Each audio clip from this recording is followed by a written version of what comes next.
السلام علیکم یا رسول اللہ، الصلاۃ والسلام علیکم یا نبی اللہ، الصلاۃ والسلام علیکم یا حبیب اللہ، الصلاۃ والسلام علیکم یا نور اللہ، صلی اللہ تعالی علیہ وسلم۔ سورہ قصص ہم نے اور آپ نے سماعت کرنے کی سعادت حاصل کی ہے۔ سورہ قصص اور سورہ عنکبوت۔ قصص جمع ہے قصے کی، جسے ہم اپنی زبان میں واقعہ بھی کہتے ہیں۔ اس میں اللہ تعالی نے بہت عبرت انگیز واقعات بیان فرمائے ہیں۔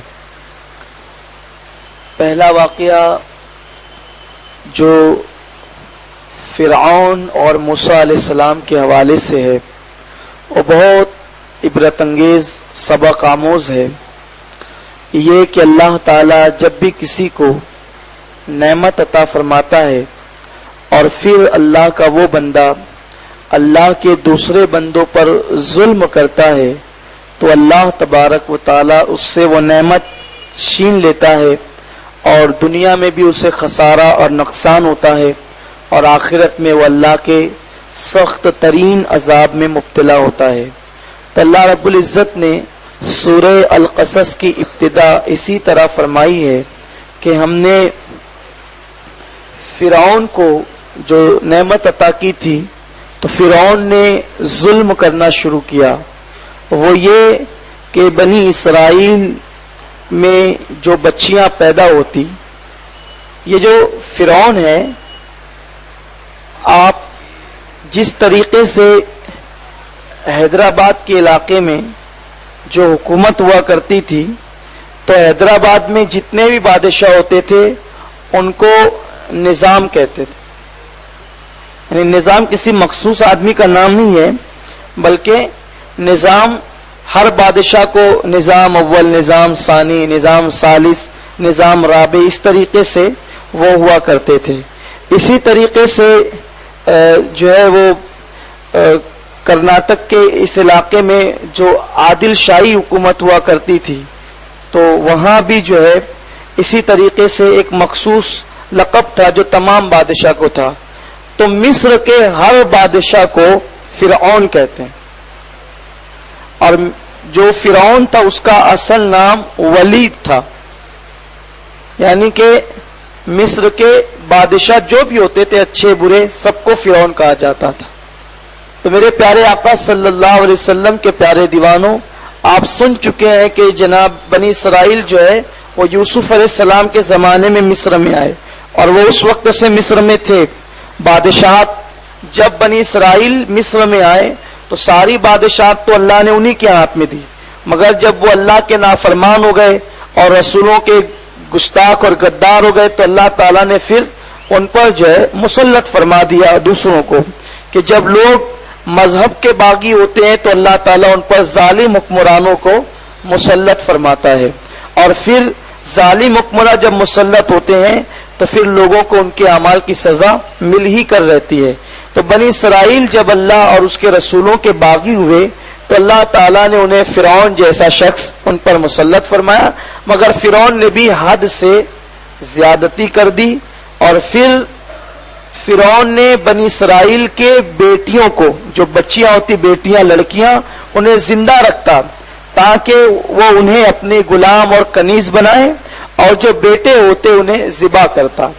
تو اللہ تبارک و تعالی نے ارشاد فرمایا کہ ہم نے چاہا کہ فرعون اور اس کے وزیر حامان کی عزت کو مٹی میں ملائیں اور ان سے زمین چھین کر ہم بنی اسرائیل کو زمین کا مالک بنائیں، تو ہم نے فیصلہ کیا کہ ہم ان میں موسیٰ جیسا پیغمبر پیدا کریں گے۔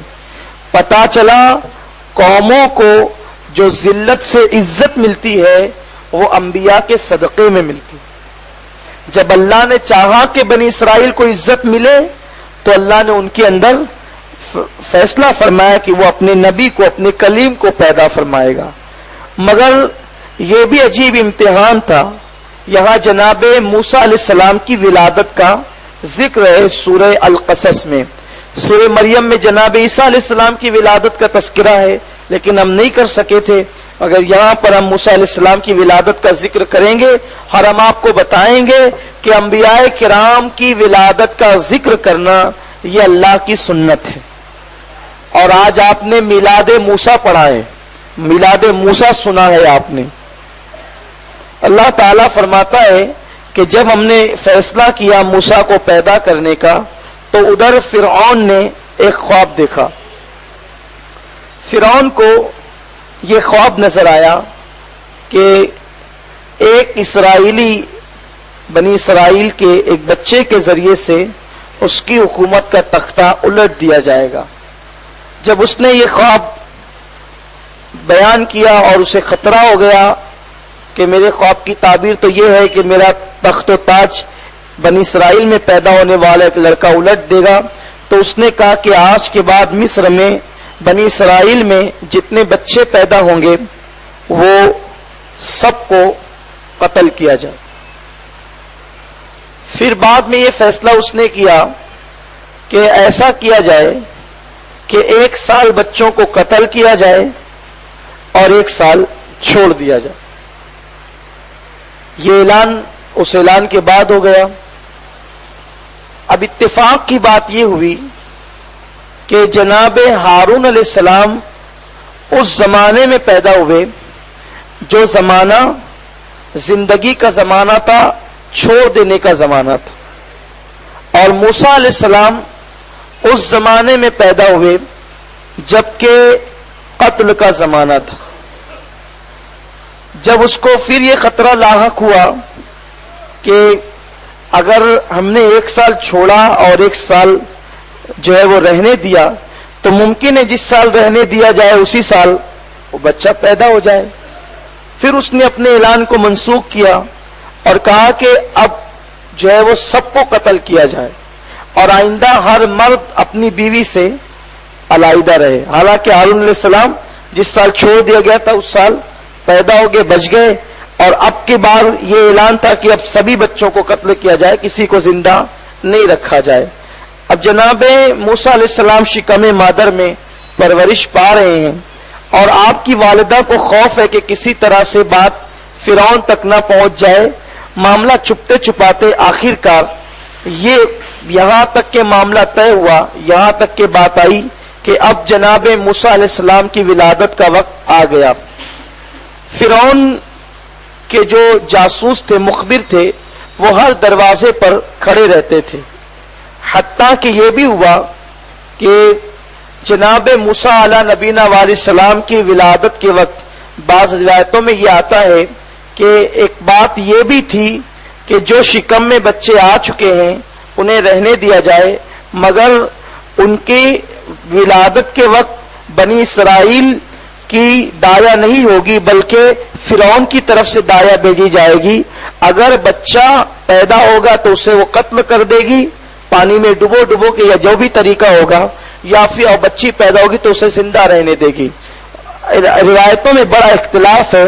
قرآن مقدس نے صرف ایک اجمالی طور پر جناب موسیٰ علیہ السلام کی ولادت کا تذکرہ کیا ہے.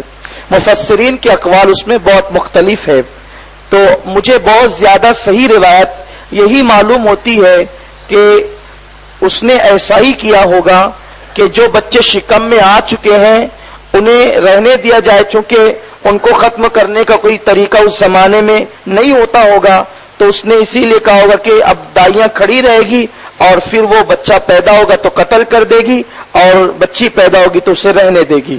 یہ روایت بہت زیادہ صحیح بھی معلوم ہوتی ہے اور اس پر مفسرین اتفاق بھی کرتے ہیں. بہرحال جناب موسیٰ علیہ السلام کی ولادت کا جب وقت آیا تو فرعون کی طرف سے دائی بھیجی گئی اور پھر جناب موسیٰ علیہ السلام پیدا ہوئے تو بہت خوبصورت تھے اور پیشانی میں نور نبوت تھا. تو وہ جو دائی آئی تھی اس نے جناب موسیٰ کی والدہ سے کہا کہ اتنا خوبصورت بچہ ہے اور اس کی پیشانی کو دیکھ کر مجھے پیار آتا ہے، میں قتل نہیں کروں گی بلکہ ایسا کیا جائے گا کہ ایک بکری کا بچہ لاؤ، میں بکری کا بچہ قتل کر کے اسے ہانڈی میں ڈال دوں گی اور ڈالنے کے بعد فرعون کے سپاہیوں کو بتا دوں گی اور اسے خود ہی پھینک دوں گی۔ حضرت موسیٰ کی والدہ کو بڑی خوشی ہوئی، چونکہ جناب موسیٰ آپ سن چکے ہیں کہ ہر نبی پیدائشی طور پر بہت خوبصورت ہوا کرتے تھے اور حسن اللہ کی طرف سے انہیں ملتا تھا، کیونکہ اللہ تعالیٰ نبی کو ہر اعتبار سے بلندی عطا فرماتا ہے، نسب کے اعتبار سے، حسن کے اعتبار سے، کردار کے اعتبار سے۔ تو جناب موسیٰ علیہ السلام کو دیکھ کر وہ فدا ہو گئی اور اس نے بکری کا بچہ کاٹ کے ہانڈی میں ڈالا، اور جو سپاہی کھڑے تو ان کو بتا دیا کہ دیکھو میں نے اسے ذبح کر دیا ہے، اور خود ہی پھینک دی، بات آئی گئی ہو گئی۔ اللہ پاک قرآن مقدس میں ارشاد فرماتا ہے کہ ہم نے موسیٰ کی ماں کو الہام فرمایا کہ وہ اسے دودھ پلائے۔ جناب موسیٰ علیہ السلام 3 مہینے تک اپنی والدہ کا دودھ پیتے رہے، اور 3 مہینے میں ان کی جو جسامت تھی اتنی تیزی سے بڑھی کہ 3 مہینے میں وہ 1 سے 1.25 سال کے 1.5 سال تک کی عمر کے لگتے تھے، اتنا اللہ تعالیٰ نے انہیں بڑھا دیا۔ پھر جناب موسیٰ علیہ السلام کی والدہ کو اللہ نے الہام فرمایا کہ اب تم اسے اپنے پاس سے جدا کر دو، ہم تمہیں اسے ضرور ملا دیں گے۔ ماں نے جو ہے یہ سوچ کر کہ کہیں اسے قتل نہ کر دیا جائے ڈھونڈتے ڈھونڈاتے، تو ان کی والدہ نے ان کی بہن جناب مریم کو بھیجا۔ یہ مریم الگ ہے، وہ عیسیٰ کی والدہ مریم نہیں ہے، دونوں کے درمیان بہت زیادہ طویل فاصلہ ہے۔ تو ان کی جو بہن تھی، بڑی بہن، ان کا نام مریم تھا، اور ایک صندوق بنوائی، اور صندوق بنانے کے بعد جب صندوق بنائی گئی تو آپ نے اس کے اندر جناب موسیٰ علیہ السلام کو روتے ہوئے لٹا دیا، حالانکہ اللہ کا وعدہ تھا کہ ہم تمہیں اس سے ضرور ملائیں گے، اور ان کی والدہ کو بھی یقین تھا کہ جب رب نے وعدہ فرمایا ہے تو میرا بچہ مجھ سے ضرور ملے گا، لیکن ملے گا کیسے؟ یقین تو تھا، لیکن ایک دل کے اندر عجیب جو ہے وہ وسوسہ اور ایک بات تھی کہ میں دریا میں ڈال رہی ہوں، اور دریائے نیل کہاں سے کہاں تک بہتا ہے، میرا بچہ کہاں بہ کر کے جائے گا۔ لیکن اس واقعے کے اندر اللہ پاک قرآن مقدس میں اپنے بندوں کو یہ بتا رہا ہے کہ میرے بندوں، جو لوگ مجھ پر بھروسہ کرتے ہیں، میں جو ہے وہ ان کے بھروسے کی لاج رکھتا ہوں، اور اللہ تعالیٰ اپنا وعدہ کبھی خلاف نہیں فرماتا۔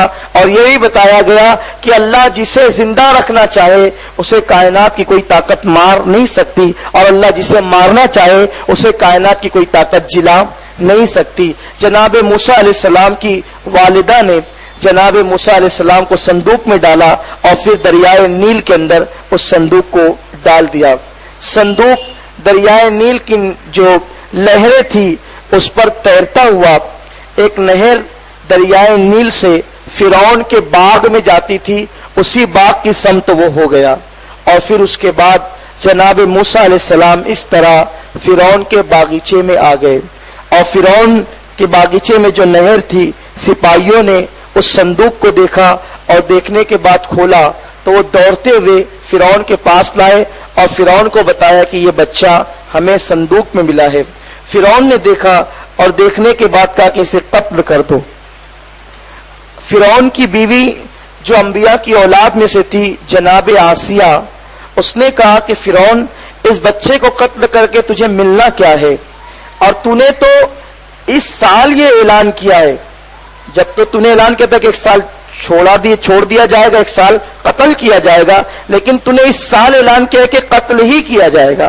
تو یہ بچہ تو 1 سال سے زیادہ کی عمر کا دکھتا ہے، اگر یہ وہی بچہ ہوتا جو جسے تو قتل کرانا چاہتا ہے، تو وہ بچہ تو ابھی 2-3 مہینے کا ہونا چاہیے، کیونکہ تو نے اسی سال اعلان کیا۔ تو اس کے بعد سمجھ میں آ گئی کہ ہاں اس بچے کی عمر تو زیادہ دکھتی ہے۔ اب آسیہ نے کہا کہ دیکھ، تجھے اور مجھے اولاد نہیں ہے، تجھے اور مجھے اولاد نہیں ہے، ہم اس بچے کو اپنا بیٹا بنا لیں گے۔ تفاسیر میں آیا ہے اور روایتوں میں آیا ہے کہ فرعون کے پاس سب تھا، مگر فرعون جو تھا وہ نامرد تھا، اس لیے اس کے یہاں کوئی اولاد نہیں تھی۔ تو جناب آسیہ نے جب کہا کہ ہم اسے اپنا بیٹا بنا لیں گے، تو فرعون کو ایک شوق ہوا کہ بہت اچھی بات ہے، اس طرح میرا عیب بھی ڈھک جائے گا اور میرے گھر میں ایک بیٹا جو ہوگا۔ آسیہ نے جب فرعون کو اس بات پر آمادہ کر لیا کہ اسے ہم اپنا بیٹا بنائیں گے، تو اب فرعون بہت خوش ہوا اور کہنے لگا کہ اب اسے دودھ پلانے کے لیے دائیاں بلاؤ۔ تو مصر میں جتنی دائیاں تھی دودھ پلانے والی، جو اجرت پر دودھ پلاتی تھی، ساری دائیاں آئی، مگر جناب موسیٰ علیہ السلام ابھی 3 مہینے کے تھے، آپ نے کسی کا دودھ نہیں پیا۔ جناب مریم جو موسیٰ علیہ السلام کی بڑی بہن تھی، وہ بھی وہاں تشریف لے گئی، اور جانے کے بعد آپ نے کہا کہ میں ایک ایسی دائی کو جانتی ہوں کہ بچہ کیسا ہی ہو اس کا دودھ ضرور پیتا ہے۔ تو فرعون نے کہا ذرا جلدی لام، تجھے اس پر انعام دیں گے۔ اور پھر جناب موسیٰ کی والدہ کو وہ یعنی ان کی والدہ جو موسیٰ علیہ السلام کی ماں تھی ان کو لے آئی۔ اب جیسے ہی جناب موسیٰ علیہ السلام کی والدہ آئی تو تفسیر میں آتا ہے کہ موسیٰ علیہ السلام نے اپنی ماں کو دیکھ کر مسکرایا، گویا کہ موسیٰ بتا رہے تھے ماں وہ وعدہ پورا ہو گیا نا جو میرے رب نے فرمایا تھا۔ اب جیسے ہی موسیٰ علیہ السلام کو اس دایا نے یعنی ان کی ماں نے گود میں لیا، دودھ پینا شروع کر دیا۔ فرعون کو شک ہوا، اس نے پوچھا اس نے کسی کا دودھ نہیں پیا، تیرا دودھ کیوں پیا؟ تو جناب موسیٰ علیہ السلام کی ماں نے کہا میں بہت پاک صاف رہتی ہوں اور میرا بدن خوشبودار ہے، اس لیے جن بچوں کی طبیعت میں فطری طور پر نفاست ہے اور پاکیزگی ہے وہ میرا دودھ بہت شوق سے پیتے ہیں۔ فرعون نے کہا تمہاری بات ہمیں بہت پسند آئی، یہ ہمارا بچہ ہے، اسے تم دودھ پلانا، روزانہ ایک اشرفی لے جانا۔ یہ اللہ کی قدرت ہے، جسے قتل کرنا چاہتا ہے اسے دودھ پلانے کی اجرت دے رہا ہے فرعون۔ یہ اللہ تعالیٰ کی قدرت۔ مسلمانوں ہم اپنے اللہ پر بھروسہ ایسا نہیں کرتے جیسا کرنا چاہیے۔ اگر ہم نے اللہ پر یقین مضبوط کر لیا تو انشاءاللہ تبارک و تعالی دشمن بھی ہمارے دوست بنتے نظر آئیں گے، کانٹے ہمارے لیے پھول بنتے نظر آئیں گے، دریا ہمارے لیے راستہ دیتے نظر آئیں گے، پہاڑ ہمارے راہوں میں ریزہ ریزہ ہو کر ہماری رہ گزر بناتے ہوئے نظر آئیں گے، مگر ہم اللہ پر ویسا توکل نہیں کرتے جیسا کرنا چاہیے۔ اگر موسیٰ کی ماں کی طرح کسی کو اللہ پر توکل ہو جائے تو ماں دودھ پلا رہی تھی، ماں کو دودھ پلانے کی کوئی اجرت نہیں دیتا، مگر وہ رب ہے، جب بھروسہ کیا تو اللہ پاک نے بیٹا بھی ملا دیا اور ایک اشرفی کی آمدنی بھی روزانہ شروع فرما دی۔ یہ ہے اللہ تعالیٰ کی قدرت، اللہ پاک قرآن میں بیان فرما رہا ہے۔ اب روزانہ اسی طرح سلسلہ چلتا رہا، موسیٰ کی والدہ اپنے بچے سے ملتی بھی رہی، پیار بھی کرتی رہی، اور جب دودھ پلانے کے ایام ختم ہو گئے تو فرعون نے بہت سارا انعام و اکرام دیا اور کہا کہ یہ بچہ آپ پر بہت شہدا اور فدا ہے، اس بچے کو آپ لے جائیں، سارا خرچ ہم اٹھائیں گے اور اس بچے کی پرورش آپ اپنے گھر لے جا کر کریں۔ اس طرح موسیٰ علیہ السلام اپنی والدہ کے یہاں پر دوبارہ واپس آ گئے، اور پھر فرعون خرچ اٹھاتا رہا اور موسیٰ علیہ نبی علیہ السلام پرورش پاتے رہے، اور پھر موسیٰ علیہ السلام کبھی اپنی ماں کے گھر کبھی فرعون کے گھر اس طرح بڑے ناز و نم سے پلتے رہے اور آپ جوان ہو گئے۔ مگر لوگ فرعون کو سجدہ کرتے اور بتوں کی پوجا کرتے تو آپ لوگوں سے بحث کرتے، منع کرتے، اور پھر جناب موسیٰ علیہ السلام کا وہ جوانی کا واقعہ آپ مجھ سے سن چکے ہیں کہ انہوں نے ایک قبطی کو قتل کیا اور پھر آپ مدین کی طرف چلے گئے، جناب شعیب علیہ السلام کی بکریاں چرائی، وہ شعیب علیہ السلام کی بیٹی صفورہ کے ساتھ نکاح کیا، مہر میں بکریوں کا چرانا طے کیا گیا، بکریاں چرائی اور پھر آپ کو واپس کیا گیا، پھر نبوت آپ کو عطا کی گئی۔ یہ ساری باتیں آپ سماعت کر چکے ہیں۔ تو میرے پیارے آقا صلی اللہ علیہ وسلم کے پیارے دیوانوں، یہ جناب موسیٰ علیہ نبی علیہ السلام کی ولادت، پھر ان کا بچپنا بھی بیان کیا گیا ہے کہ ان کے بچپنے کا وہ واقعہ کہ جناب آسیہ نے جب انہیں پرورش کرنا شروع کیا اور فرعون نے جناب موسیٰ علیہ السلام کو گود میں لیا تو جناب موسیٰ نے ایک تماچا بچپنے میں اس کو مارا، تو فرعون نے کہا کہ میں اسے پال رہا ہوں اور یہ مجھے مارتا ہے، ایسا لگتا ہے یہ وہی بچہ ہے۔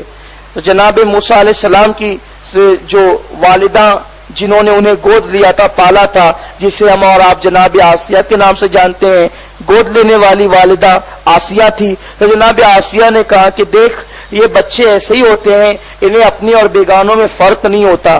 کہا کہ ٹھیک ہے اگر ایسا ہے تو ہم اس کا امتحان لیں گے۔ تو جناب آسیہ نے کہا کہ ٹھیک ہے امتحان لے لو۔ تو ایک طرف آگ رکھی گئی اور ایک طرف یاقوت رکھے گئے جناب موسیٰ علیہ السلام کے سامنے کہ دیکھیں وہ کدھر ہاتھ ڈالتے ہیں۔ تو جناب موسیٰ علیہ السلام یاقوت کی طرف بڑھنے لگے تو جناب جبریل نے ان کا ہاتھ کھینچ کر آگ کی طرف ڈال دیا، انہوں نے آگ کو اٹھایا اور منہ میں رکھ لیا تو اس کی وجہ سے آپ کے منہ میں لکنت پیدا ہو گئی، اور جب لکنت پیدا ہوئی تو آپ نے اللہ سے عرض کیا کہ مولا میری زبان کی لکنت کو کھول دے، رب اشرح لی صدری ویسر لی امری واحلل عقدۃ من لسانی یفقهوا قولی۔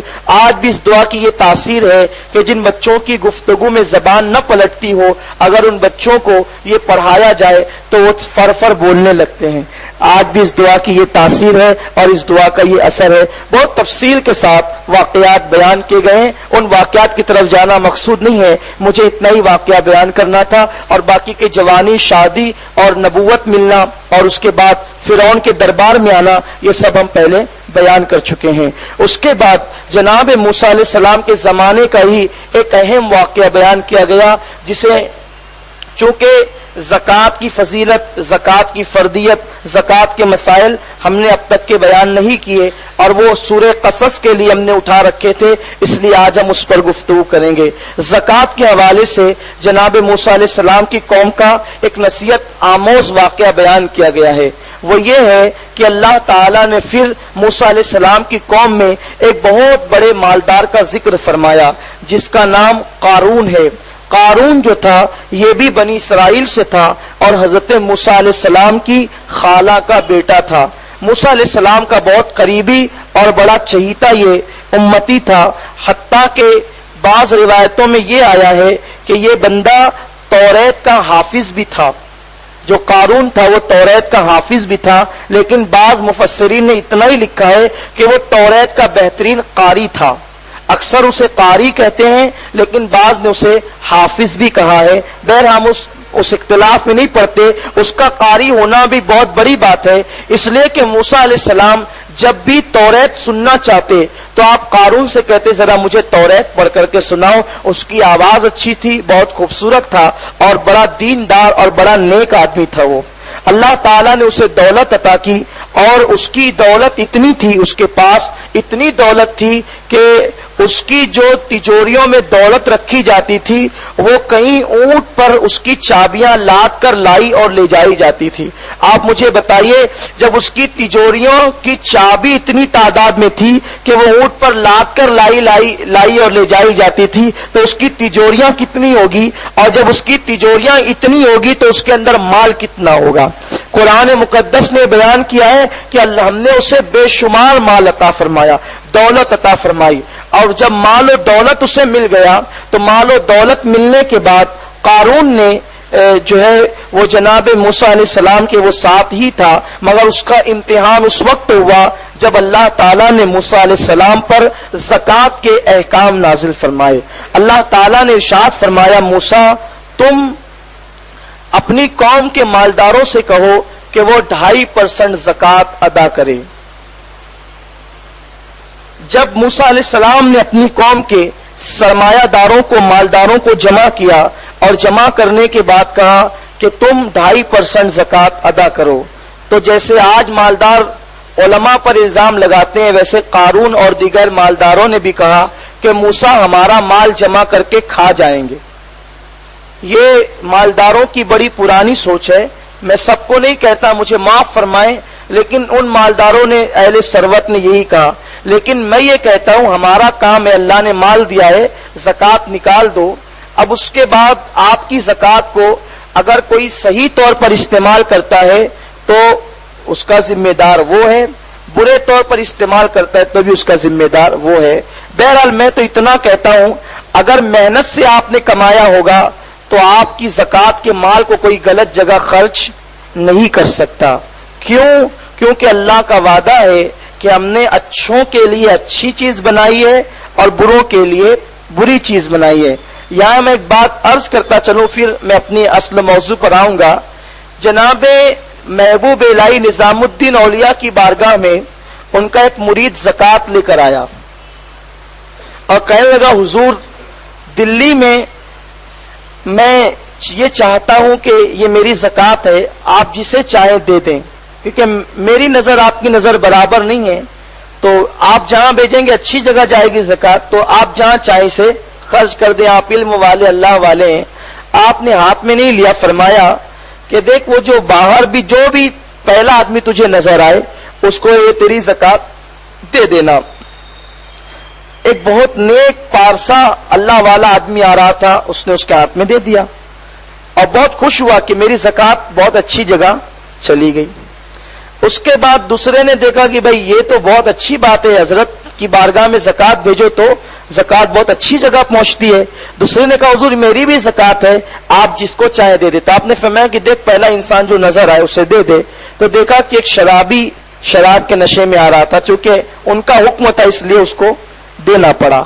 تو جو لوگ دیکھ رہے تھے منظر، انہوں نے کہا حضور کیا بات ہے، ایک کی زکات اچھے کو پہنچی، ایک کی زکات شرابی کو پہنچی، جو اللہ والے کو پہنچی وہ اللہ کی راہ میں اس مال کو استعمال کرے گا اور اب اس پیسے سے شراب پیے گا۔ محبوب الہی نے فرمایا نہ میرا قصور ہے نہ ان کا قصور ہے، ان کے مال کا قصور ہے، جیسا مال تھا ویسی جگہ پہنچ گیا۔ بات سمجھے آپ؟ تو اس لیے محنت سے کماؤ گے، اچھا کماؤ گے تو آپ کی زکات اچھی جگہ اور حقداروں تک پہنچے گی، اور ظاہر سی بات ہے اگر کوئی گڑبڑ کی تو پھر آپ ذمہ دار ہیں اور جہاں لیتے دیتے ہو وہ ذمہ دار ہیں۔ تو قارون اور دیگر مالداروں سے جناب فرعون جناب موسیٰ علیہ السلام نے جب میٹنگ کی، تمام اہل ثروت سے موسیٰ علیہ السلام کی میٹنگ ہوئی تو لوگوں سے آپ نے کہا کہ 2.5% ادا کرو۔ تو پھر انہوں نے یہی سوچا کہ ہمارا مال اب کھانے کی جو ہے وہ راہ نکالی جا رہی ہے۔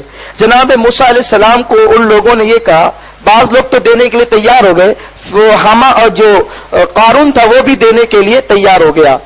قارون مگر جب گھر پہنچا اور اس نے اپنا مال نکالا، پھر حساب لگایا تو اس کو لگا 2.5% میں تو میرے لاکھوں روپے جا رہے ہیں۔ حالانکہ اس نادان نے یہ نہیں سوچا جب 2.5% لاکھوں ہے تو 100% اللہ نے دیا تو وہ کتنا ہے، 2.5% تو نکالنا ہے۔ تو اس نے کہا کہ اتنے جا رہے ہیں، اس نے سوچا کوئی ایسا پلان بنایا جائے کہ کم میں کام چل جائے، کام ہزاروں میں ہو جائے اور لاکھوں روپے بچ جائے۔ تو اس نے موسیٰ علیہ السلام کو جو ہے وہ اس بات پر آمادہ کرنا شروع کیا کہ 2.5% سے آپ کچھ کم کریں۔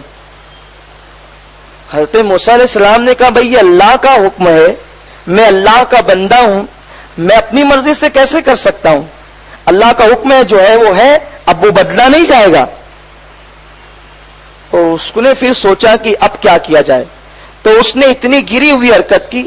دیکھو مال کی محبت انسان کو کہاں تک گرا دیتی، مال کی محبت انسان کو کہاں تک گرا دیتی ہے۔ اس نے یہ گری ہوئی حرکت کی کہ ایک عورت کو اس نے تیار کیا اور تیار کرنے کے بعد اس سے کہا کہ جب موسیٰ علیہ السلام زکوٰۃ مانگنے کے لیے کھڑے ہوں، آپ قرآن مقدس کا یہ واقعہ عرض کرنا میں، زکوٰۃ مانگنے کے لیے کھڑے ہوں تو تو کھڑی ہونا اور کھڑی ہو کر یہ کہنا کہ موسیٰ نے میرے ساتھ زنا کیا ہے، اور پھر تیری منہ مانگی قیمت میں تجھے بس دے دوں گا اس الزام کی، اور پھر جو ہوگا ہم دیکھ لیں گے۔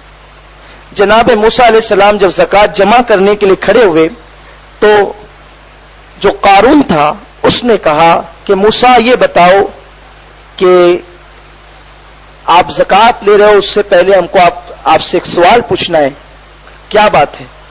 اگر کوئی زنا کرے تو اس کی سزا کیا ہے؟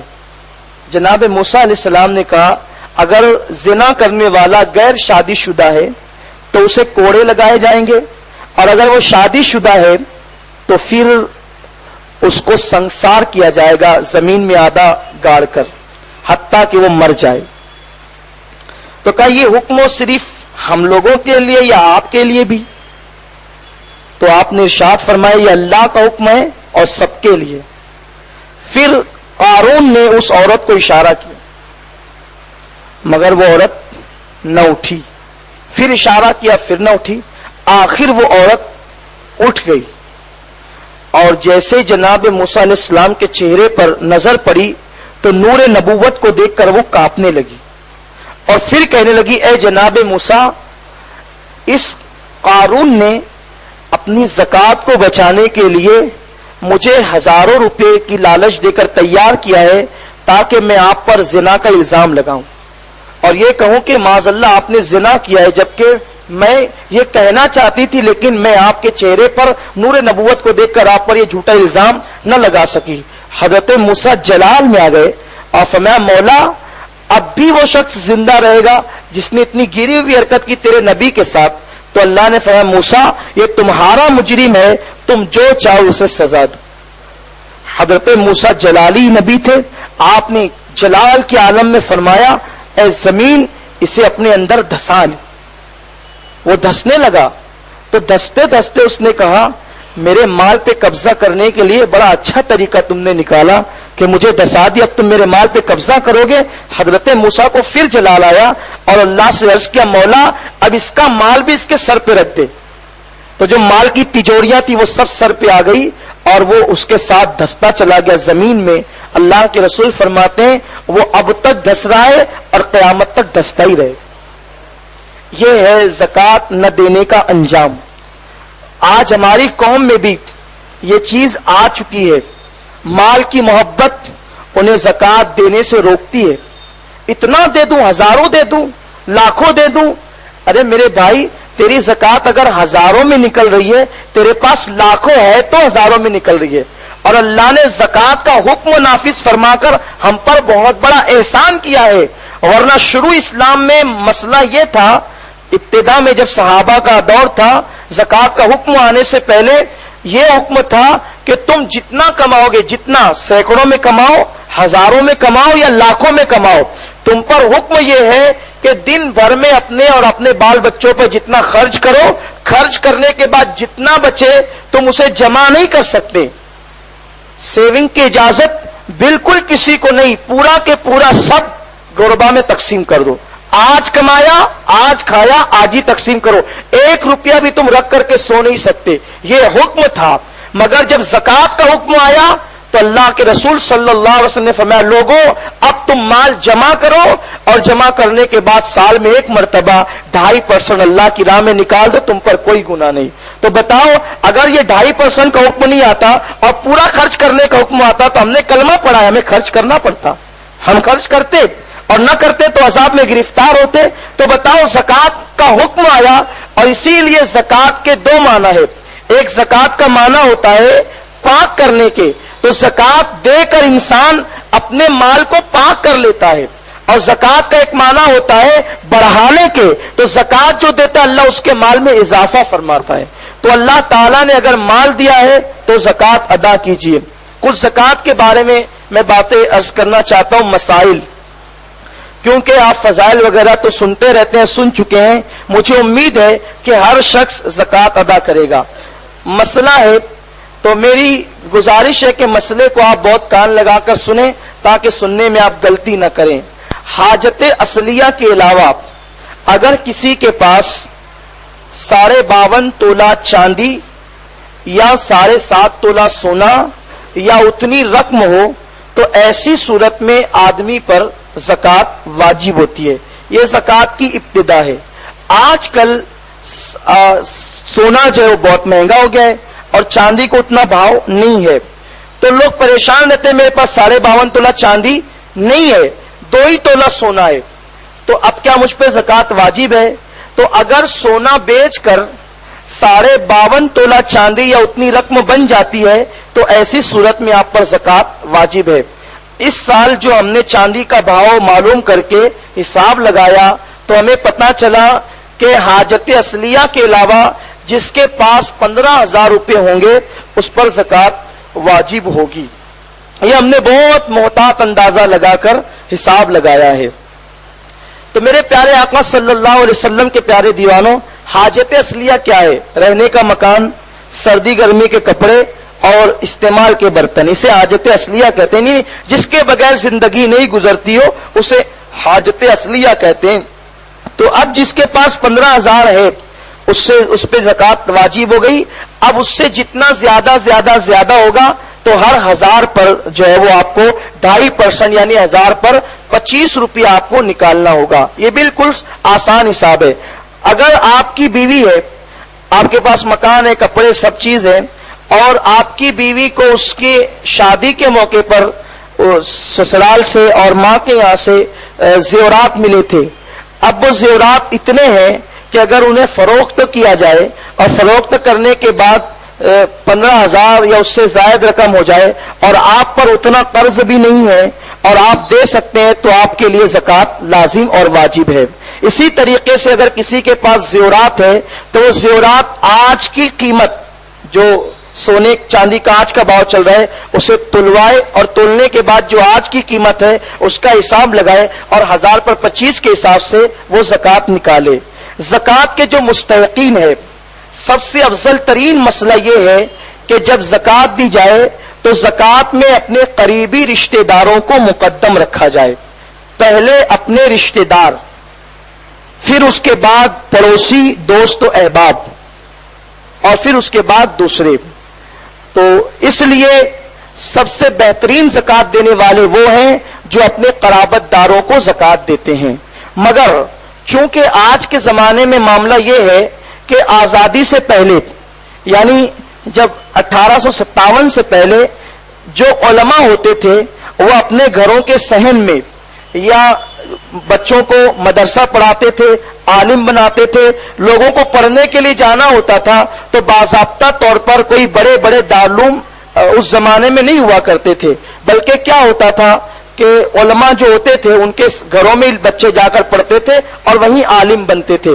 باضابطہ مدرسے بہت کم تھے، اور جو مدرسے تھے بھی باضابطہ طور پر تو ان کا سارا خرچہ جو بادشاہ وقت ہوتا تھا وہ اٹھاتا تھا۔ بات سمجھ میں آئی کہ بادشاہ کے خزانے سے، جیسے کہ مغل بادشاہ یہاں گزرے ہیں اور بادشاہ ظفر تک کے، یعنی انگریزوں کی آمد تک تو یہاں مغل کا دور رہا ہے، اور اس سے پہلے بھی جو ہے وہ مسلم بادشاہ رہے ہیں۔ تقریباً مسلمانوں کی حکومت کا کم و بیش 1000 سالہ سنہری دور ہے، کچھ کم یا زیادہ ہوگا، تاریخ میں بہت اختلاف ہے۔ تو بادشاہ علماء کو بڑے بڑے وظیفے مقرر کرتے تھے، طلباء کو وظائف مقرر کرتے تھے، اس طرح علم دین کا حصول بہت آسان تھا۔ مگر 1857 کے بعد پھر یہ ہوا کہ انگریزوں کی باضابطہ حکومت کی وجہ سے اور انقلاب، پھر لڑائیاں اور یہ وہ سارے معاملات ہوئے، اور پھر آزادی کے بعد بھی یہاں پر جمہوری حکومت قائم ہو گئی، بادشاہت ختم ہو گئی۔ تو یہ ہوا کہ پھر مدارس، چونکہ ان کے لیے کوئی انتظام نہیں رہ سکا، بچوں کی پڑھائی کا کوئی گھروں میں انتظام نہیں ہوا، مدرسے شروع ہوئے تو مدرسوں میں بھی اب کوئی حکومت اس کا خرچ اٹھانے کے لیے تیار نہیں تھی۔ تو اس وقت علماء کرام نے یہ مسئلہ لوگوں کو بتایا کہ لوگ اپنی زکوٰۃ کو تعلیم پر بھی خرچ کریں، کیونکہ اگر آپ نے تعلیم پر خرچ نہیں کیا، اور جو علم دین ہے وہ اسلام کی زندگی ہے، تو جب علم دین مٹ جائے گا تو اسلام کیسے زندہ رہے گا؟ اگر آج مسجدیں آباد ہے تو مدرسوں کی وجہ سے آباد ہے، کیونکہ مدرسوں میں نماز پڑھنا سکھایا جاتا ہے۔ بھائی اگر صحیح نماز پڑھانے والا امام آپ کے پاس نہ ہو تو آپ نماز کیسے پڑھیں گے؟ اور یہ آپ کو صحیح نماز پڑھانے والا امام، عالم، حافظ، قاری، مفتی ملتا کہاں سے؟ وہ مدرسوں سے ہی ملتا ہے۔ اور رشتہ داروں کو زکوٰۃ دینا بھی افضل ہے، تو اس لیے میرا مشورہ یہ ہے کہ آپ زکوٰۃ مدرسوں میں بھی دے، مدارس اہل سنت میں بھی دے۔ تو اس کے لیے ایک فقیر کی رائے یہ ہے کہ آپ اپنی زکوٰۃ کے 3 حصے کر لیا کریں۔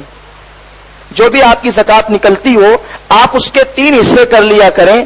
ایک حصہ آپ اہل سنت کے مدارس کے لیے مخصوص کر لیں، وہ مدرسوں میں دیں آپ، اور 2 حصہ جو ہو اس میں اپنے رشتہ دار، احباب اور غربا اور مساکین کو دیں۔ اس طریقے سے غریبوں کا کام بھی چلتا رہے گا اور مدرسوں کا کام بھی چلتا رہے گا۔ کچھ لوگ ایسے ہیں کہ جو مدرسے کو دینے کے حق میں ہوتے نہیں، ارے یار میرے رشتہ دار ہیں میں انہی کو دوں گا، مگر پھر مدرسوں کا کیا ہوگا؟ تو مدارس اہل سنت اور مدارس دینیا کا بھی آپ کو خیال کرنا چاہیے۔ مگر ایک مسئلہ بہت معافی کے ساتھ، جو یہاں سن رہے ان کے لیے بھی، وہاں سنے ان کے لیے بھی، میں جو ہے وہ باہر سے آنے والوں کا مخالف نہیں ہوں، اللہ کے گھر میں کہتا ہوں کہ جو بھی دین کا کام کرے ہم اس کے خادم ہیں، لیکن فقیر نے اکثر دیکھا ہے کہ آج کل چندہ جو ہے وہ ایک دھندا بن گیا ہے۔ بہت سارے لوگ پتہ نہیں کہاں کہاں سے مدرسوں کے فوٹوز لے کر کے اور کیا کیا لے کر کے، پوتی وغیرہ لے کر کے نکلتے ہیں، اور نکلنے کے بعد مسجدوں میں اعلان کرتے ہیں، پھر آپ بغیر کسی تحقیق کے ان کو اپنی زکوٰۃ دے دیتے ہو۔ زکوٰۃ کی تحقیق کر کے آپ دیں، آپ کا مال ہے، اسے صحیح مصرف پہ لگنا چاہیے۔ اگر آپ نے کسی بھی اڑگم دڑگم آدمی کو دے دیا تو آپ کی زکوٰۃ ادا نہیں ہوگی. زکوٰۃ آپ کو ذمہ دار آدمی کو دینا چاہیے جہاں پر واقعتاً زکوٰۃ کا صحیح مصرف ہو, صحیح استعمال ہو, ورنہ آپ کی زکوٰۃ ادا نہیں ہوگی. اسی طرح سے تو جو لوگ سفیر بن کر کے آتے ہیں, پہلی بات تو یہ ہوتی ہے کہ ان کے مدارس زمین پر نہیں رہتے ہیں. ایسا لگتا ہے کہ وہ پہلے آسمان پہ یا دوسرے آسمان پہ یا پھر وہ عرش پہ مدرسہ بناتے ہیں, یا پتہ نہیں وہ کہاں مدرسہ چلاتے ہیں تحت الثری میں. وہ مدرسہ کہاں چلاتے ہیں ہمیں نہیں پتا. بہت سارے لوگوں نے ہمیں بتایا, آئے ہم نے پکڑا انہیں. میرے پاس تیسرے سال ایک صاحب پربنی کے ایک جلسے میں ہم گئے تھے. اس جلسے کا پوسٹر لے کر ایک شخص اکھاڑا مسجد میں چندہ کر رہا تھا, اور وہ پوسٹر وہاں پھیلایا ہوا تھا, اور ثبوت یہ تھا کہ آپ کے یہاں کا یہ شخص امین القادری ہمارے مدرسے میں دستار بندی کے موقع پر آیا تھا. جبکہ میں اس مدرسے کے جلسے میں نہیں گیا تھا, میں مسجد کے ایک پروگرام میں گیا تھا, اور اتفاق سے وہ اسی محلے کا کہیں کا تھا. تو پوسٹر لگایا تھا, وہ میرے پاس لوگوں نے اسے بھیج دیا کہ آپ کے نام کا پوسٹر یہاں ہے اور آپ اس مدرسے میں گئے ہیں. بہت سارے لوگ ایسے جن کو مسئلہ معلوم ہے, کیا ہم اسے زکوٰۃ دے دیں؟ تو میں نے کہا اسے پکڑ کر لاؤ. اب پکڑ کر لائے تو اسے دیکھا تو وہ بندہ پہچان کا ہی نہیں تھا. پھر اس سے ہم لوگوں نے بک جمع کیا, پھر وہاں پربنی میں فون کیا. وہ پربنی کے 3 مدرسوں کا چندہ مانگتے گھوم رہا تھا, اور پھر اس کے پاس تصدیقات تھی. ایک اورنگ آباد کے کاشف العلوم کے مفتی صاحب کی تصدیق تھی کہ یہ آدمی صحیح ہے, اسے چندہ دو. پھر ایک اور صاحب کی تصدیق تھی. ایسے کچھ لوگوں کی تصدیقیں بھی وہ لے کے گھوم رہا تھا. اس کو پکڑے تو ہم نے کہا کہ تجھے بہت ماریں گے, بتا صحیح صحیح کیا ہے. تو پھر اس نے بولا کہ ایسا ویسا, پھر وہ معافی وافی مانگنے لگا, اور یہ تصدیق وغیرہ کہاں. تو پھر بعد میں تحقیق کرنے میں پتا چلا کہ وہ جس مدرسے کے نام سے چندہ مانگ رہا ہے وہ مدرسہ 5 سال پہلے بند ہو چکا ہے, اور جن لوگوں نے تصدیق دی ہے تو اس میں ان کا کچھ حصہ ہے کہ یہ جمع کر کے لائے گا, تو یہ جمع کرنے کے بعد یہ کچھ رکھے گا, اور جن مولانا حضرات نے جو ان کو تصدیق نامہ دیا ہے تو ان کا کچھ رہے گا. یہ حال ہے.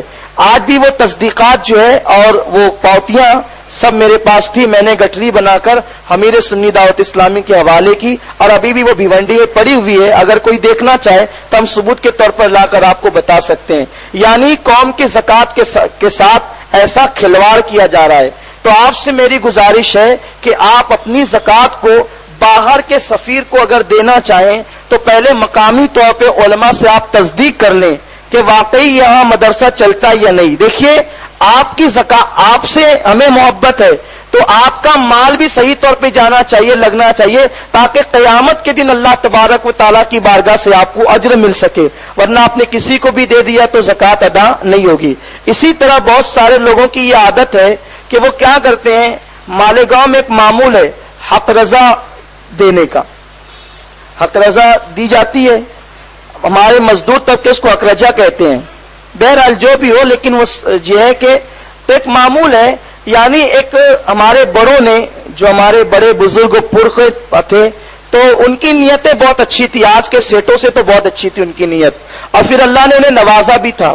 تو وہ کیا کرتے تھے, رمضان شریف میں تہواری مزدوروں کو دیتے تھے پاک صاف پیسہ کہ بھئی لے تو اپنے خرچہ کرنا بال بچوں پر. تو اس کی برکت یہ تھی کہ ہمارے جو پرخ تھے, بڑے ہم سب کے باپ دادا جو لوموں کے مالک تھے, تو اللہ تعالیٰ نے ان کو نوازا تھا. تو وہ کماتے بھی تھے, جماتے بھی تھے, اور خرچ بھی کرتے تھے. جب سے ہمارے مالداروں کا پیسہ عیاشیوں میں خرچ ہوتا ہے اور زکوٰۃ کے معاملے میں چھوٹا دل کرتے ہیں, آج یہ ہے کہ یہ ساری محنت کرنے کے بعد بھی مزدور سے آگے نہیں بڑھ سکے. محنت یہ کرتے ہیں اور سارے مارواڑی ان سے فائدہ اٹھاتے ہیں. یہ حال ہے. اور پھر یہاں زکوٰۃ دینے کے اندر پشو پیش کرتے ہیں, مارواڑی ہزاروں لاکھوں روپے لے کر کے بھاگ جاتا ہے تو ہاتھ ملتے بیٹھے رہتے ہیں. حالانکہ میرے آقا صلی اللہ علیہ وسلم نے ارشاد فرمایا, اگر تم اپنا مال زکوٰۃ جو ہے زکوٰۃ پوری ادا کر دو گے, نہ تمہارا مال چوری ہوگا, نہ آگ لگے گی, نہ وہ ڈوبے گا, نہ کوئی لے کے بھاگے گا. تو پتا چلا کہ اگر ہم مال زکوٰۃ ادا کر دیں تو ہمارا مال اللہ, اس کی حفاظت اللہ خود فرماتا ہے, اور جس مال کی حفاظت اللہ خود فرمائے اسے کوئی چرا نہیں سکتا. تو یہ جو ہم اور تم جو ہے نا زکوٰۃ چوری کرتے ہیں نا, کون سی زکوٰۃ؟ اسلامی زکات. ہاں وہ الگ ہے جو ناکے پہ ادھر ادھر بیٹھے رہتے ہیں نا، تم انہیں رشوت دے کر ان سے چھپ چھپا کر زکات چرا سکتے ہو، لیکن یہ زکات کے لیے فرشتے بیٹھے ہوئے کاندھے پہ، ان کی نظر سے نہیں لے جا سکتے آپ. وہاں تو جنگل سے ادھر ادھر بھاگ سکتے ہیں، لیکن یہ جو اسلامی زکات ہے یہ فرشتے لکھ رہے ہیں تم دے رہے ہو کہ نہیں دے رہے ہو، اور فرشتے لکھ رہے ہو، ساتھ ساتھ تمہارا رب بھی تمہیں دیکھ رہا ہے. یہ غریبوں کا حق مت مارو، ورنہ ایسی پھر نقصانات ہوں گے اور تمہارا بڑا نقصان ہوگا. زکات کا 1 پیسہ تم بچاؤ گے، تمہارا 10 جائے گا. یہ میں معاذ اللہ کوسنے کے طور پہ نہیں کہہ رہا ہوں، آپ کی آگاہی کے لیے کہہ رہا ہوں. اس لیے زکات کا 1 مال نکالو، 1 پیسہ نکالو، بلکہ کچھ زیادہ نکال دو احتیاطاً، تاکہ اللہ تمہارے اجروں کو بڑھا دے، اللہ تمہارے اجروں کو بڑھا دے. پھر اسی طرح یہ کرتے ہیں کہ اب یہ ہوتا ہے کہ مزدوروں کو تم زکات دے رہے ہو، تو بہت سارے مزدور ایسے میں نے دیکھے ہیں، بلکہ ہم نام لے کے گنا سکتے ہیں، وہ لوم چلاتے ہیں، مگر وہ سال کی 50-50 ہزار روپے کی بسی اٹھاتے ہیں.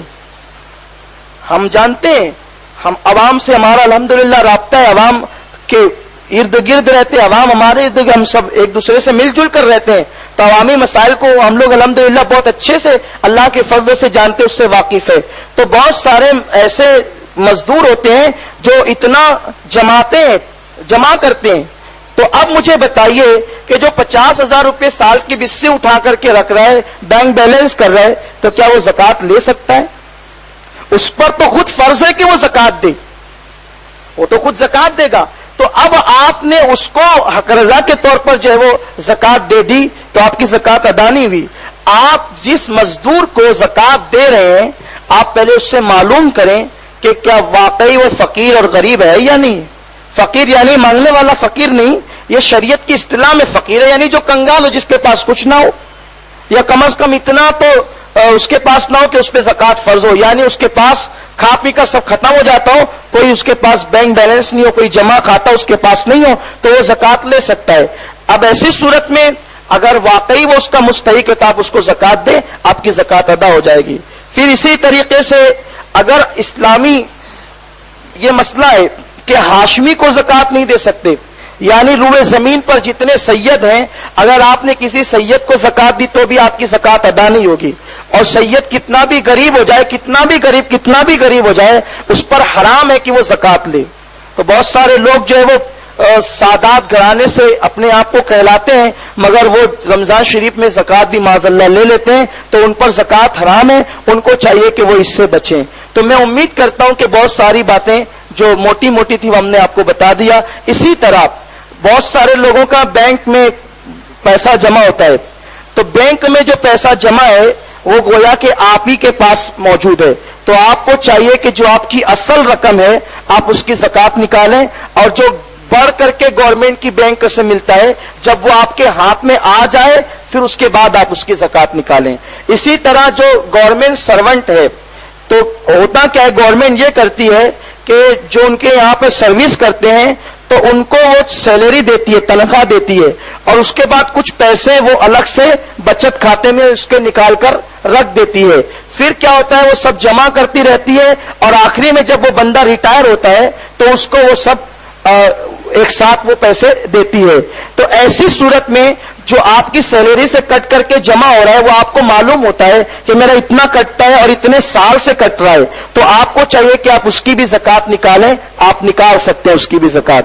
تو میرے پیارے آقا صلی اللہ علیہ وسلم کے پیارے دیوانوں، بہت سارے مسائل ہیں، آپ مزید انشاءاللہ معلوم کر سکتے ہیں. علماء کرام سے رابطہ قائم کر کے وقت کی قلت کی وجہ سے ہم اپنی گفتگو کو یہیں پہ ختم کریں. ہاں، یہ ہمارے چاچا یاد دلا رہے ہیں کہ کل ایک مسئلہ آیا تھا کہ پائچہ فولڈ کر کے نماز پڑھنے کا مسئلہ کیا ہے. اصل میں معاملہ یہ ہے کہ حدیث مبارکہ ہے، حضور اکرم صلی اللہ علیہ وسلم نے فرمایا، آقا خود فرماتے ہیں کہ مجھے منع کیا گیا ہے کہ میں نماز کی حالت میں داڑھی سے نہ کھیلوں اور کپڑوں کو نہ سمیٹوں. تو کپڑا سمیٹنا یہ صرف یہی نہیں ہے، بلکہ آستینیں چڑھانا یہ بھی کپڑا سمیٹنے میں آتا ہے. اسے فقہ کی زبان میں کف ثوب کہتے ہیں، کپڑا سمیٹنا. تو حضور صلی اللہ علیہ وسلم نے فرمایا کہ اللہ نے مجھے منع فرمایا ہے کہ میں کپڑا سمیٹوں، یعنی آستینیں چڑھا کر اور پیچھے فولڈ کر کے جو نماز پڑھی جاتی ہے وہ نماز مکروہ تحریمی ہوتی ہے اور واجب الاعادہ یعنی اس کا لوٹانا ضروری ہوتا ہے۔ کچھ لوگوں کا یہ خیال ہے کہ اگر نماز کی حالت میں ٹکنے کے نیچے پیجامہ رہے گا تو ہم گنہگار ہوں گے، تو یہ حکم صرف نماز میں نہیں ہے، نماز کے باہر بھی یہی حکم ہے۔ معاملہ یہ ہے، میرے آقا صلی اللہ علیہ وسلم نے فرمایا کہ جو شخص ٹکنے کے نیچے تکبر کی وجہ سے پاجامہ یا تہبند لٹکائے اس کا وہ حصہ جہنم میں ہے۔ صدیق اکبر رو پڑے، عرض کیا یا رسول اللہ میرا پیٹ بڑا ہے، میں باندھتا اوپر ہوں لیکن وہ کھسک کر کے میرا تہبند نیچے آ جاتا ہے، تو کیا میں بھی اسی میں سے ہوں؟ تو میرے آقا نے فرمایا ابو بکر نہیں، جو تکبر کے ساتھ ایسا کرے اس کے لیے حکم ہے۔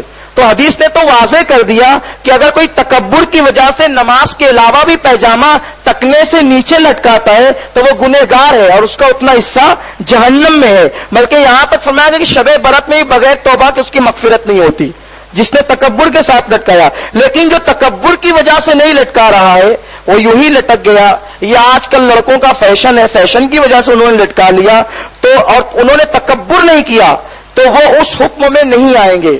ہاں البتہ ایسا کرنا مکروہ تنزیہی ضرور ہے، مگر جو ہے وہ نماز ٹکنے کے نیچے بھی اگر پاجامہ ہوا اور اگر تکبر سے نہیں ہے، یہ میں بات خاص طور پہ نماز میں اگر ٹکنے کے نیچے پاجامہ یا جو ہے وہ پتلون یا تہبند ہے اور وہ تکبر سے نہیں لٹکا ہوا ہے تو اس کی نماز بغیر کسی کراہت کے ہو جائے گی، لیکن ایسا کرنا مکروہ تنزیہی ہے، اور جو اس نے پیچھے فولڈ کر کے نماز پڑھی وہ مکروہ تحریمی نماز واجب الاعادہ ہے۔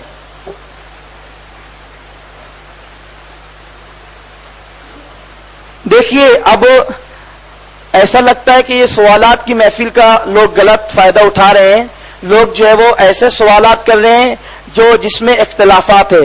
اگر میں ہاں کہتا ہوں تو بھی اس میں جھگڑے پیدا ہوں گے، نہیں کہتا ہوں تو بھی جھگڑے پیدا ہوں گے۔ جیسے کہ ایک سوال ہے مائک پر نماز پڑھانا چاہیے یا نہیں، بعض لوگ کہتے ہیں نہیں پڑھانا چاہیے، بعض کہتے ہیں پڑھانا چاہیے۔ تو جب اس کو خود کو پتا ہے کہ بعض کہتے ہیں پڑھانا چاہیے، بعض کہتے ہیں نہیں پڑھانا چاہیے، تو مجھ سے پوچھتا کیوں ہے؟ تو اس لیے میں اس سوال کا کوئی جواب نہیں دوں گا۔ اگر آپ کو اس کے بارے میں معلومات حاصل کرنا ہے، شہر کے مفتیان کرام سے استفتاء کیجئے اور آپ ان سے اس کا جواب معلوم کیجئے۔ نہ اس معاملے میں میں اپنی کوئی رائے پیش نہیں کروں گا، کیونکہ اس کی وجہ یہ ہے کہ معاذ اللہ ثم معاذ اللہ اس سے اختلافات پیدا ہوں گے۔ البتہ میں یہ ضرور کہہ دیتا ہوں کہ اس مسئلے میں ہمارے مرشد حضور سیدی سرکار مفتی اعظمین اور جو حضور تاج الشریعہ کی رائے ہے اسی پر ہمارا جو ہے وہ یقین ہے، اور اسی پر ہم جو ہے وہ اسی کو درست کہتے ہیں اور اسی کو زیادہ صحیح کہتے ہیں۔ اس سے زیادہ اس کا جواب میں اور کچھ نہیں دے سکتا۔ رہی بات یہ کہ لوگوں کو چاہیے کہ وہ ایسا سوال پوچھیں کہ اس سے ان کا بھی فائدہ ہو اور جو بیٹھے ان کا بھی فائدہ ہو، جو سنے ان کا بھی فائدہ ہو، نہ کہ آپس میں جھگڑے فساد پیدا ہو۔ اللہ تعالیٰ کو یہ پسند نہیں ہے۔ البتہ جن لوگوں نے کیا ہے سوال تو وہ سن لیں کہ میری رائے وہی ہے جو میرے پیر و مرشد حضور تاج الشریعہ کی اور ان کے پیر و مرشد حضور مفتی اعظمین کی رائے، وہی ہماری رائے ہے۔ اب اگر اس رائے کو کوئی معلوم کرنا چاہے تو معلوم کر لے کہ مفتی اعظم کا اس پر فتویٰ کیا ہے۔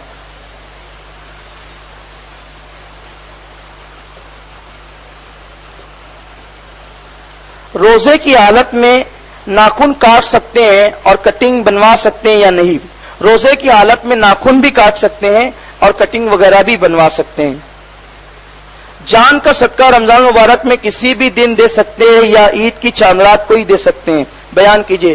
جان کا صدقہ یعنی کہ جو صدقہ نفل ہے وہ تو آپ ہر وقت دے سکتے ہیں اور جتنا زیادہ دے اتنا اچھا ہے، کیونکہ میرے آقا نے فرمایا صدقہ جو ہے وہ بلاؤں کو ٹال دیتا ہے۔ جان کا صدقہ ماں بیٹے کو یا بھائی بھائی کو دے سکتے ہیں یا نہیں؟ مسئلہ بیان کیجئے۔ اگر وہ صدقہ نفلی صدقہ ہے تو کوئی کسی بھی مسلمان کو آپ دے سکتے ہیں، کوئی حرج نہیں ہے۔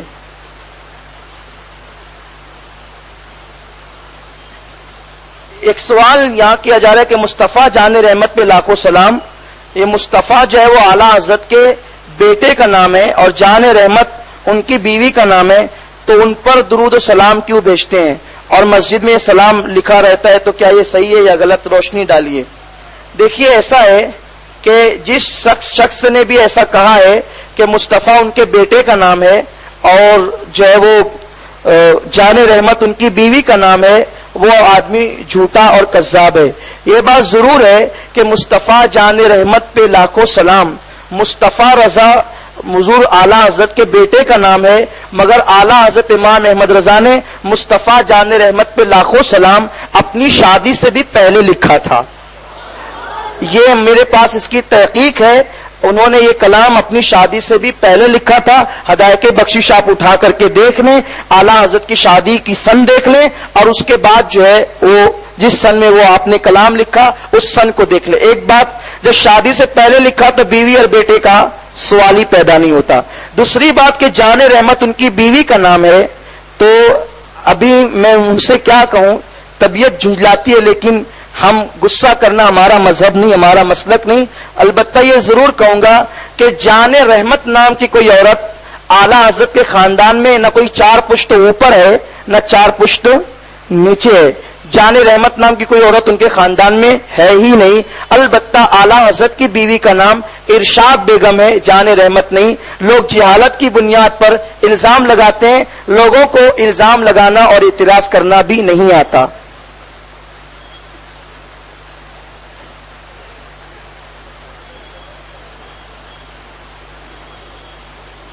دیکھ رہے ہیں آپ، ایک سوال اور اسی طرح ہے، حالت نماز میں اگر امام کا انتقال ہو جائے تو مقتدی کیا کریں؟ دیکھ رہے ہیں، یعنی کہ یہ قوم امام کو ہی مارنے کے چکر میں ہے، امام کو مارو، حیرت ہے۔ بہرحال آپ لوگ زور سے نہیں ہنسیں، مسجد کا احترام کریں۔ اچھا، دوسرا سوال اس نے بہرحال اچھا لکھا ہے، ہمارے ایک گھر میں جو ہے وہ پیر صاحب کی تصویر لگی ہے، تو اس گھر میں پیر کی تصویر لگانا کیسا؟ اچھا سوال ہے، یہ معلوماتی سوال ہے۔ دیکھیے، کوئی شخص جب بھی میں کوئی جواب دوں تو کوئی اپنے اوپر نہیں لے اور نہ ہی اس کا جو ہے وہ غلط مطلب نکالے، جو شریعت کا حکم ہے میں وہ پہنچاتا ہوں آپ تک۔ حضور رحمت عالم صلی اللہ علیہ وسلم نے ارشاد فرمایا کہ جس گھر میں کتا، تصویر اور جنابتی آدمی رہے گا اس گھر میں اللہ کی رحمت کے فرشتے نہیں آتے۔ تو پیر صاحب کی تصویر ہو یا کسی ولی صاحب کی تصویر ہو، کسی کی بھی تصویر ہو، اگر وہ جاندار کی تصویر ہے تو اس کا گھر میں لگانا ناجائز ہے اور اس کی اجازت نہیں ہے۔ اب ایک بات، یہ تصویر جتنے بزرگ کی ہوگی اس کے اندر اتنے ہی زیادہ جو وہ نقصانات ہوں گے۔ نقصان اس لیے کہ جو بت پرستی جو شروع ہوئی ہے وہ تصاویر کے ذریعے سے ہی شروع ہوئی۔ وہ لوگوں نے نیک بزرگوں کی تصویروں کو پہلے ادب کے ساتھ رکھنا شروع کیا، پھر بعد میں آنے والوں نے ان کو چومنا شروع کیا، پھر بعد میں آنے والوں نے جو ہے وہ ان کو دھنی اور پھول چڑھانا شروع کیا، اور بعد میں آنے والوں نے ان کو خدا مان لیا اور ان کی پوجا کرنا شروع کر دی۔ تو بت پرستی جو ہے وہ تصویروں کی وجہ سے شروع ہوئی۔ اسی لیے میرے آقا نے فرمایا تصویر بنانے والے پر اور بنوانے والے پر دونوں کی اللہ رسول اور دونوں پر اللہ رسول اور تمام فرشتوں کی لعنت ہے۔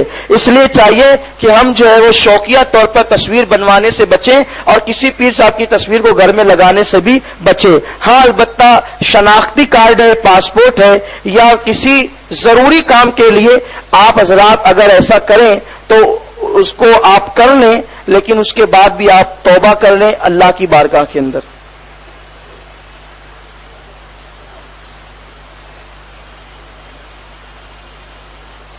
اعلیٰ حضرت نے منقبت غوث اعظم میں یہ شعر کہا ہے، سارے اقطاب جہاں کرتے ہیں کعبے کا طواف، کعبہ کرتا ہے طواف در والا تیرا۔ اس شعر کی وضاحت کیجئے، اعلیٰ حضرت نے شعر کس وجہ سے کہا ہے؟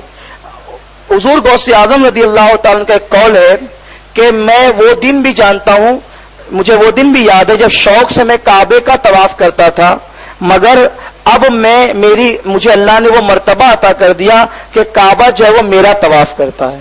تو اس قول کی تشریح میں امام اہل سنت نے شعر کہا ہے، سارے اقطاب جہاں کرتے ہیں کعبے کا طواف، کعبہ کرتا ہے طواف در والا تیرا۔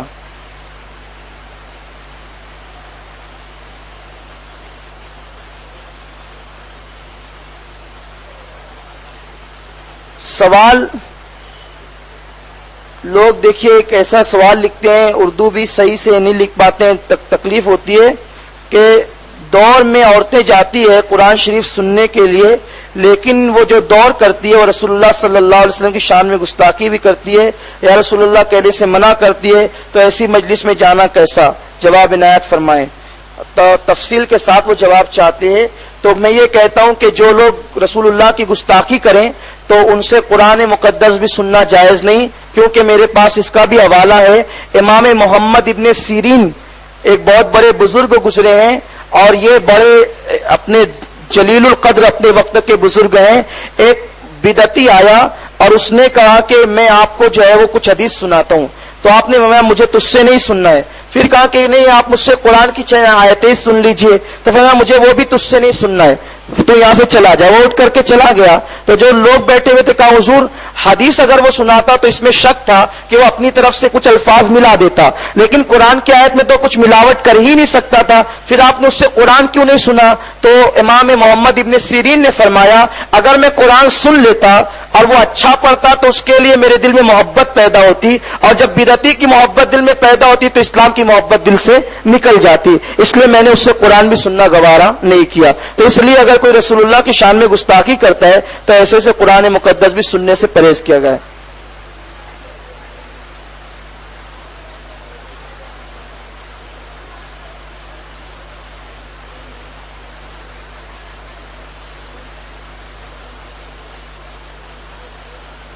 ایک صاحب ہے، انہوں نے یہ کہا ہے کہ آپ نے کچھ دنوں پہلے جو ہے وہ رات میں سوتے وقت یہ سوچنا اور تصور کرنے کے لیے کہا تھا کہ جو ہے کل میدان محشر میں جواب دینا ہے، تو وہ کہتے ہیں کہ اب مجھے جو ہے وہ اس کا خیال آتا ہے، تو اب مجھے کوئی ایسا عمل بتائیں جس سے ایمان تازہ ہو۔ تو حضور صلی اللہ علیہ وسلم نے فرمایا جیسے کپڑا پرانا ہوتا ہے ویسے تمہارا ایمان بھی پرانا ہو جاتا ہے، اگر تم ایمان کو تازہ کرنا چاہتے ہو تو حضور صلی اللہ علیہ وسلم نے فرمایا کہ تم کثرت سے لا الہ الا اللہ محمد رسول اللہ صلی اللہ علیہ وآلہ وسلم پڑھا کرو، اس سے تمہارا ایمان تازہ ہوا کرے گا۔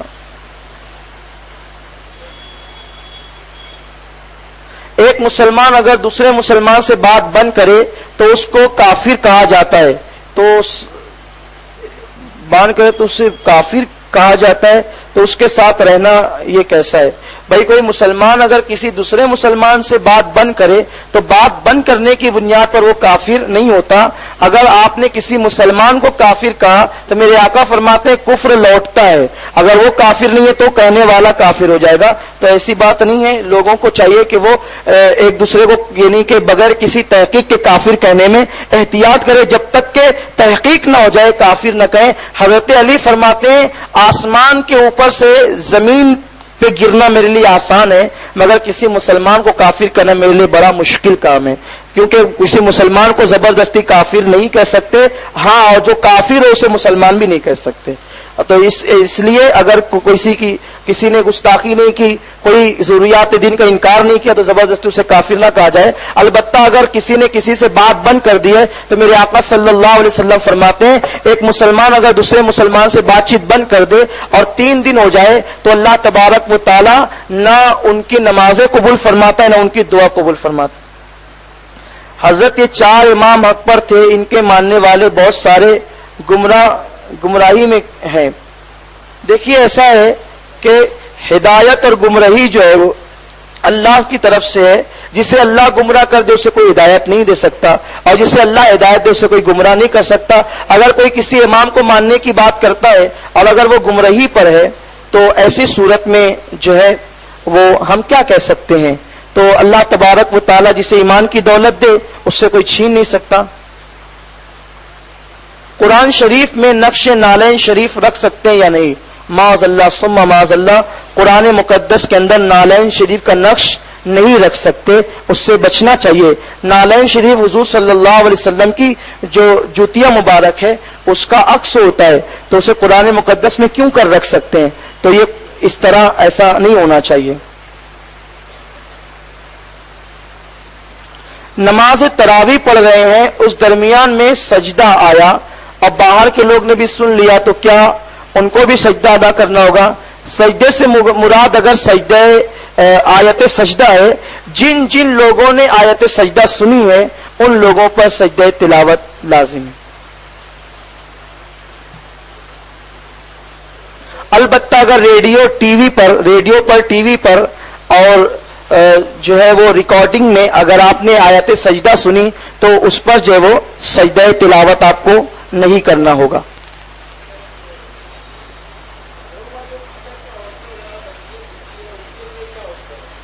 ان لوگوں کا سننا بالکل ایسا ہی ہے جیسے محفل میں سننا ہے، چونکہ یہاں سے ڈائریکٹ پڑھا جاتا ہے اور وہ لوگ ڈائریکٹ سنتی ہیں تو انہیں سجدہ تلاوت کرنا ہوگا.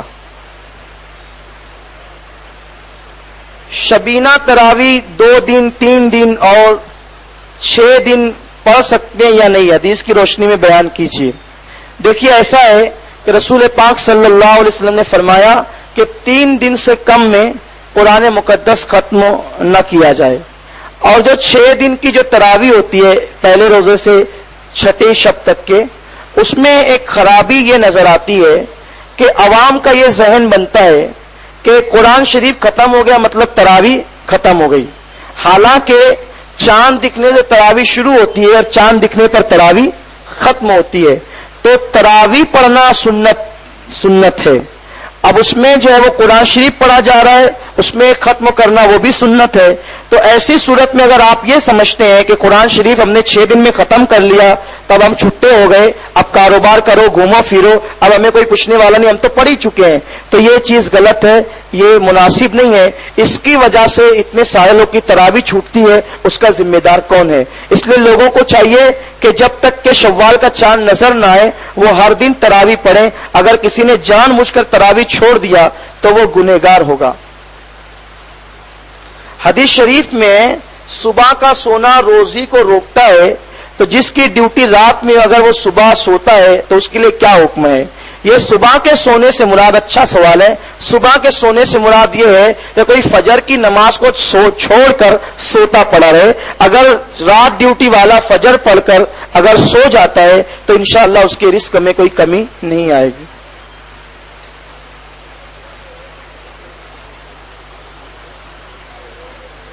اذان قبر کی وضاحت قرآن و حدیث کی روشنی میں کیجیے. اس کے لیے کافی وقت لگے گا، اس سوال کو کسی اور دن کے لیے رکھتے ہیں. آپ جو ہے وہ کسی دن یاد دلائیے تو انشاءاللہ ہم اس کا جواب آپ کو دیں گے، بتائیں گے، کیونکہ کافی لمبا سوال ہے، وقت کافی زیادہ ہو چکا ہے.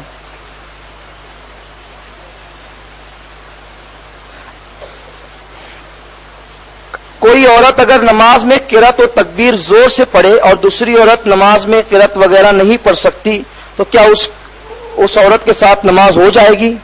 دیکھیے، اگر عورت کی امامت درست ہوتی اور عورت کی امامت صحیح ہوتی تو میری نظر میں سب سے زیادہ امامت کی حقدار 2 عورتیں تھیں.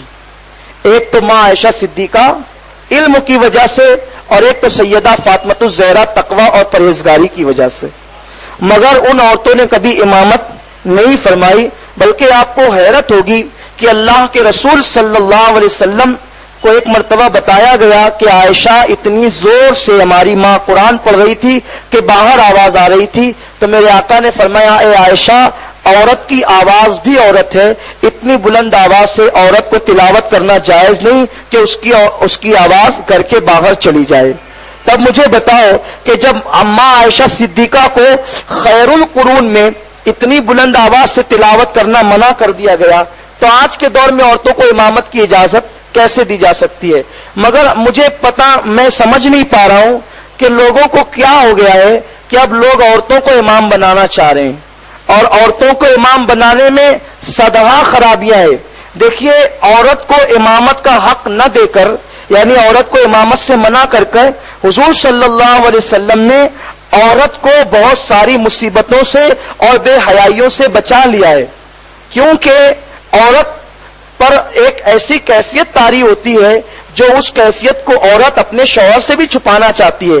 تو اگر عورت امام ہوتی تو ظاہر سی بات ہے اس کیفیتوں کے وقت لوگوں کو پتا چلتا اور ساری دنیا میں وہ چیز عام ہو جاتی. تو ایسی صورت میں اگر عورت آج بھی تراویح کی امامت کرتی ہے تو ظاہر سی بات ہے بہت سارے پوشیدہ معاملات عیاں ہوں گے جس سے بے حیائی پھیلے گی اور پتہ نہیں کیا کیا ہوگا. تو لوگوں کو چاہیے کہ وہ عورتوں کو جو امام بنا رہے ہیں، جب رسول اللہ نے عورت کو امام نہیں بنایا تو ہمیں کیا حق پہنچتا ہے کہ ہم عورتوں کو امام بنائے. اس لیے اگر عورتیں میری بات سن رہی ہے تو میری ان سے گزارش ہے کہ جہاں ایسی تراویح ہوتی ہو کہ کوئی عورت امامت کرتی ہو تو وہ وہاں جانے سے بچیں، وہ اپنے گھر میں تراویح خود پڑھیں. اور عورت کو چاہیے کہ جس کو پڑھنا نہیں آتا، میری بہنیں مجھے معاف کریں، وہ انہیں علم طرح سے والناس پڑھنا نہیں آتا تو انہیں جو ہے وہ چلو بھر پانی میں ڈوب کر مر جانا چاہیے کہ وہ کیسی مسلمان ہے کہ انہیں جو ہے وہ 17 اور ہزاروں فلموں میں جو ہیروئن نے کام کیا اس کا نام بھی معلوم ہے،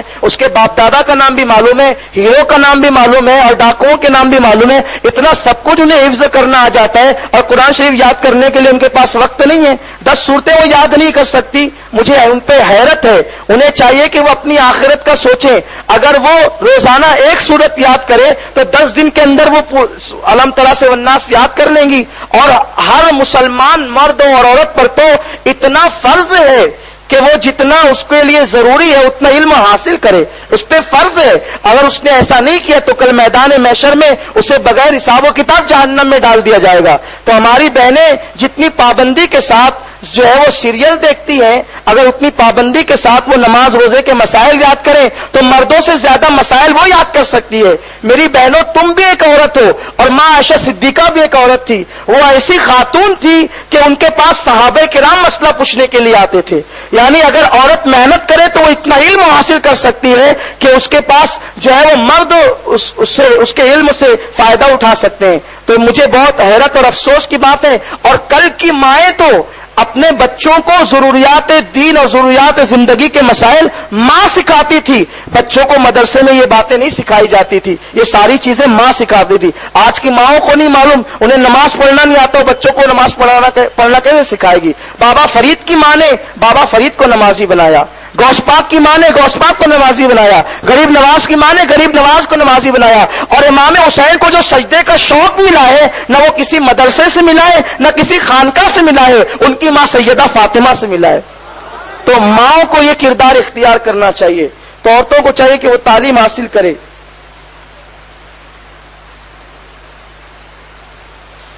کسی کا 2 نمبر کا مال ہے تو اس کی زکات لے سکتے ہیں یا نہیں؟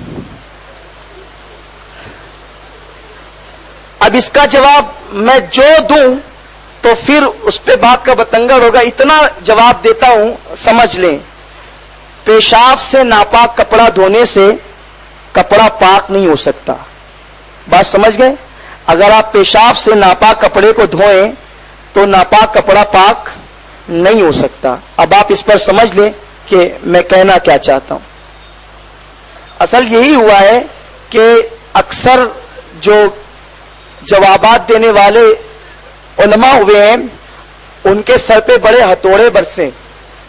عوام ایسے سوال کرتی ہے کہ ادھر جواب دے تو پھنسے، ادھر جواب دے تو پھنسے، اور پھر ہم اس کا سندل اٹھا لیں. امام بخاری رحمت اللہ تعالی علیہ کے ساتھ ایسا ہی ہوا. امام بخاری سے ایسے مسئلے پوچھے گئے کہ آپ نے جواب دیا، اس کو غلط رنگ دیا، اور اس کے بعد آپ کا اتنا بائیکاٹ کیا کہ آپ نہ سمرقند میں رہ سکے نہ بخارا میں رہ سکے، بلکہ آپ جو ہے بخارا جاتے تو وہاں مخالفت کر کے باہر نکال دیتے، سمرقند جاتے تو وہاں سے نکال دیتے.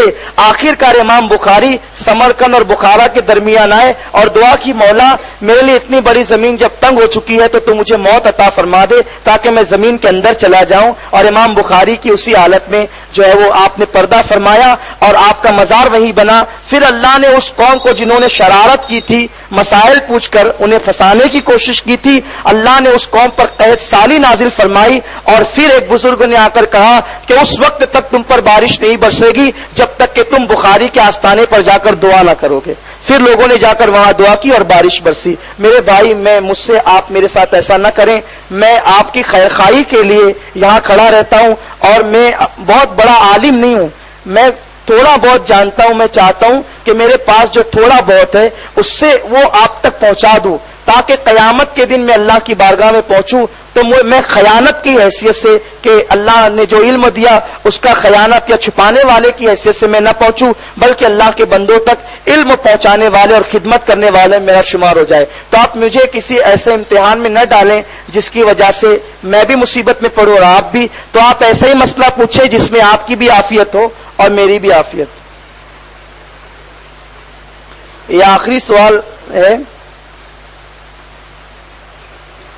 یہ بھی وہی ہے، بات سنی حضرات لا علمی کی وجہ سے پائچین اور آستین فولڈ کر کے نماز پڑھتے ہیں، وضاحت کیجئے۔ میں نے تو اس کی وضاحت کر دی۔ اللہ پاک مجھے آپ سب کو عمل کی توفیق عطا فرمائے۔ اللہ ہم سب کو دین و سنیت پر، ایمان پر، قرآن پر استقامت عطا فرمائے، اسی پر خاتمہ فرمائے۔ الفاتحہ۔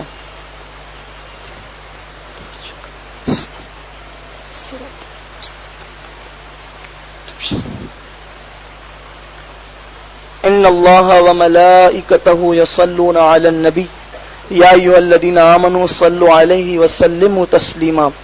اللہم صل علی سیدنا مولانا محمد معدن الجود والکرم وآلہ واصحابہ وبارک وسلم صلاۃ وسلاما علیک یا رسول اللہ۔ سبحان ربک رب العزۃ عما یصفون وسلام علی المرسلین والحمد للہ۔